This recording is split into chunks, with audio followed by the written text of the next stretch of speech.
Welcome to the Scenario Podcast, your guide to mental health and well-being. Each episode, we uncover practical tools, discuss expert insights, and explore how supplements can transform your mental health journey. Get ready to learn, grow, and thrive with us. Welcome to the deep dive. You know, if you're like millions of people just trying to keep pace with work today, the demand for focus, it's just massive. It really is. That constant hunt for mental clarity, for an edge in concentration. It's no surprise there's this huge global market for supplements promising exactly that. And for you listening, success often hinges directly on that sustained mental performance, right? Whether it's complex projects or just wading through dense information. Absolutely. And the market is, well, it's saturated. You've got single ingredients. You've got these complex blends. It's a lot. So our mission today is to really dig into the sources you've provided. We want to cut through the noise, look at the science behind it all. Yeah, get to the heart of what the data actually says about boosting focus effectively. We're talking cognitive enhancers or nootropics. What are they? And crucially, what actually works, both for that quick boost and, for long-term brain health. Okay, so the first thing, the key insight from all the source material. There seems to be a clear preference emerging from the experts. Yeah. Well, while single ingredients are definitely the building blocks, if your goal is really optimizing cognition overall, these multi-ingredient nootropic stacks, they consistently come out on top. Stacks. Okay, so that brings us straight to this idea of synergy. Why the big push for these complex formulas? Why not just say, take a high dose of one or two things we know work? It's because the brain itself is incredibly complex and, losing focus. It's rarely down to just one single thing going wrong. Right. Synergy means the stack is designed to hit multiple brain pathways at the same time, maybe improving neurotransmitter levels and boosting blood flow and helping with energy metabolism. Yeah, so you get a broader effect. Exactly. A more comprehensive effect than you could possibly get just targeting, say, acetylcholine alone or only energy. The combination sort of amplifies the benefits of each part. That makes intuitive sense, targeting multiple systems. Okay, let's get specific then. These stacks, they're carefully put together, right? Not just random ingredients thrown in a capsule. Oh, absolutely. Meticulously formulated. So what are some of the top examples highlighted in the sources? Ones that really show this multi-pronged approach. We've got 4 really good case studies here, and they kind of tackle different needs, which is interesting. Okay, lead the way. What about the one the sources often call the premium option? MindLab Pro. Right, MindLab Pro. It's often seen as a benchmark. It's got 11 well-researched ingredients, and it's really aiming for holistic brain optimization. 11, wow. Yeah, but it's not just the number, it's the combination. You've got things like acetylcholine for energy, working alongside lion's mane mushroom, which is fascinating because it actually promotes neurogenesis. Neurogenesis, so like the growth of new brain cells and connections. Exactly. So it's designed to help your attention span right now, but also actively support the brain's structure over the long haul. A clean label, too, which people appreciate. So more than just flicking a switch, it's about improving the whole system. But, not everyone wants stimulants, especially daily. Precisely. And that's where NooCube comes in. Its big selling point is being completely caffeine-free. Ah, okay. It uses ingredients like alpha-GPC and bacopa monnieri. The idea is to avoid that risk of dependency, the jitters, the crashes you can get with daily caffeine. Right, the afternoon slump. Yeah. So if you're looking for sustainable, long-term mental support, maybe over months or even years, being stimulant-free is a really big plus. Okay. Now the next one, Nooceptin. I thought this was interesting because it tackles focus by looking at stress. It does. And that's smart because chronic stress is a massive focus killer. It just eats away at your cognitive resources. Tell me about it. So Nooceptin mixes traditional nootropics with adaptogens, specifically things like rhodiola and ginkgo biloba. Adaptogens help your body regulate stress hormones, like cortisol. So they help you kind of buffer the stress. Exactly. Enhance resilience, protect neuroplasticity. So if your day involves constant pressure, high stakes, Nooceptin's formula is really geared towards protecting your performance under that kind of fire. That makes a lot of sense. Okay, and the last one seems like the opposite end of the spectrum. Vyvamind, the sources position it for immediate need, right? Like students, deadlines. Yeah, Vyvamind is definitely built for speed. Fast acting is its game. It's designed for those moments when you need a quick, sharp cognitive boost. Immediate focus demands. Got it. So a quick hit when you absolutely need it. Okay, that really clarifies the stack strategy. But looking across all these formulas, you see some ingredients popping up again and again. Foundational compounds. Which makes you wonder, if someone just wants to try one or two things, why is the source material so focused on the quality and the mechanism of these core ingredients? It really boils down to absorption and actually getting the compound where it needs to go in the brain. Let's maybe dive into some of those mechanisms, starting with one that's almost everywhere, alpha-GPC. Okay. So alpha-GPC, what makes it so critical, even as a single ingredient? Well, alpha-GPC is a really efficient way to get choline into your system. But the key part, it easily crosses the blood-brain barrier. The barrier that protects the brain? Okay, and you need choline to make acetylcholine. That's the neurotransmitter that's absolutely vital for signal speed, learning, memory, attention.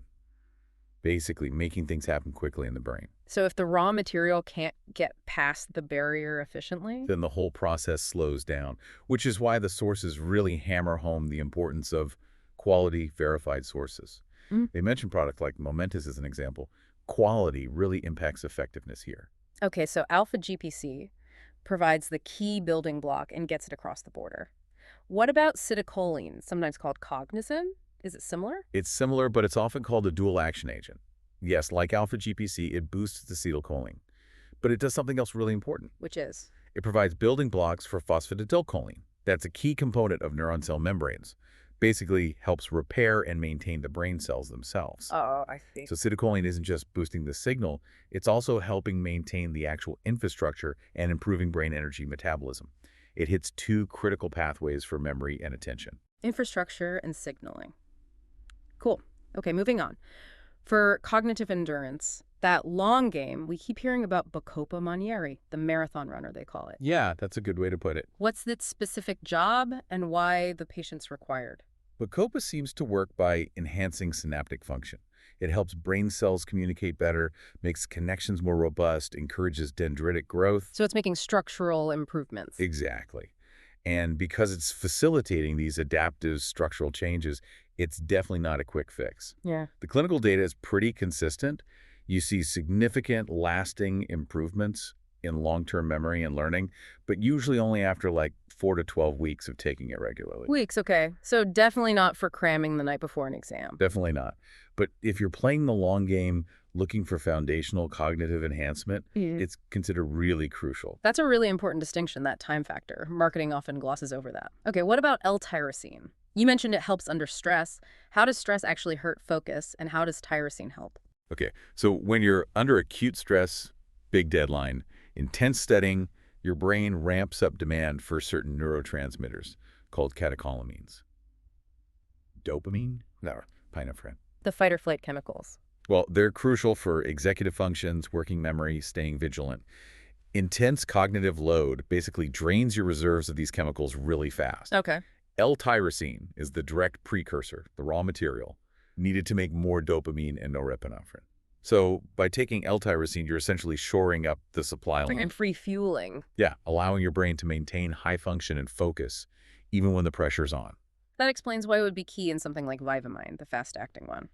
Okay, let's quickly cover the trio that seems focused on the overall brain environment. Lion's mane, rhodiola rosea, and ginkgo biloba. Right, these are more about maintenance and resilience. We touched on lion's mane and neurogenesis, building new connections. Yeah. Rhodiola, that's the adaptogen we mentioned with Nooceptin.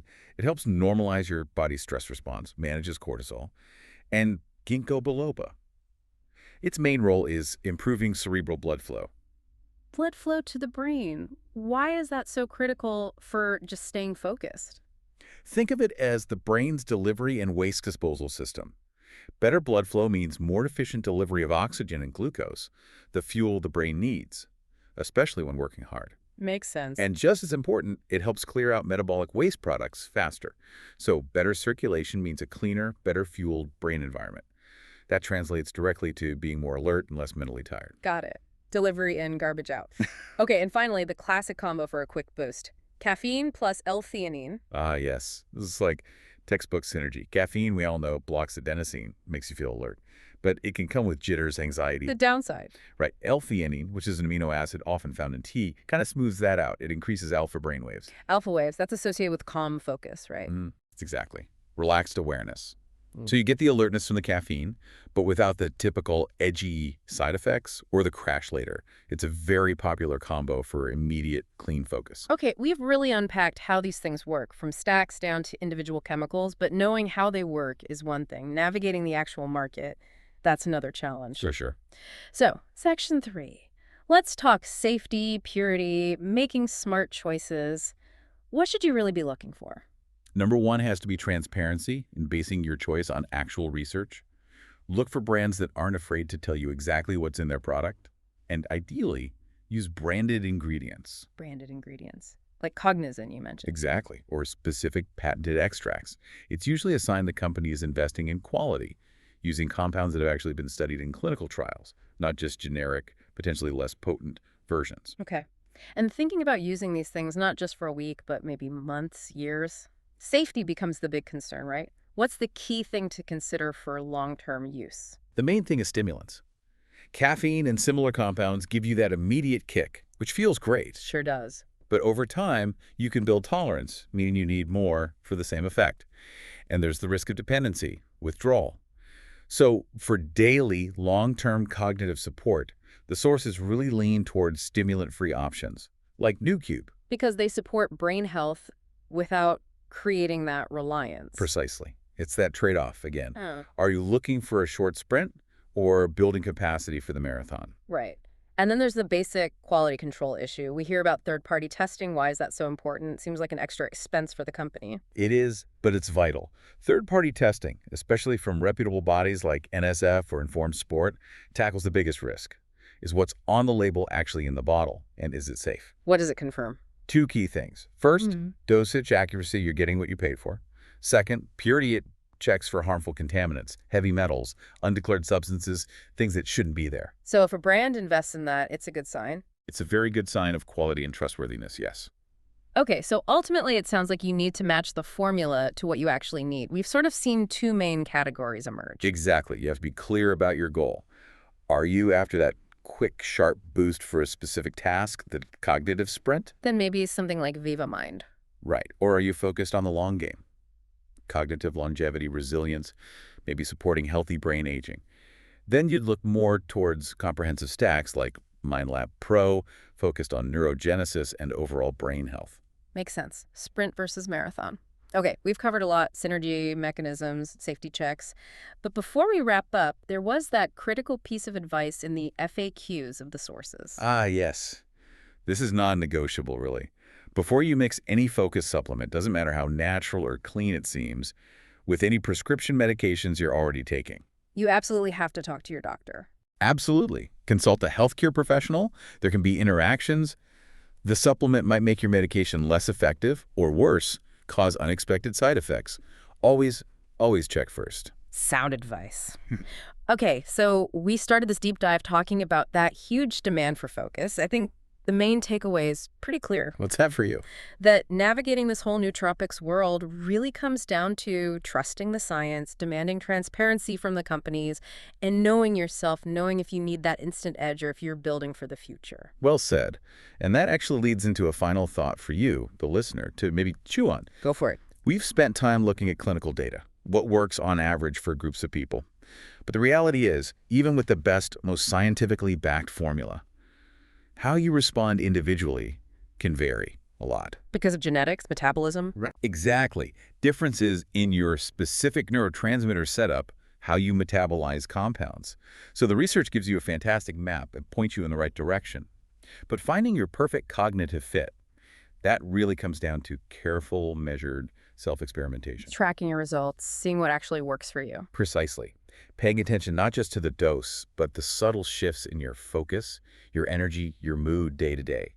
The science is the starting point, but the real optimization, that's personal. That's a great challenge to leave people with. Understanding the science is step one, but the personal journey is where the real deep dive begins. Thanks for joining us today. Stay informed, stay curious. Thanks for tuning in to the Scenario Podcast. Don't forget to visit scenario.com for more expert tips, articles, and supplements designed to support your mental health. If you enjoyed this episode, remember to subscribe and share it with a friend. Until next time, take care of yourself.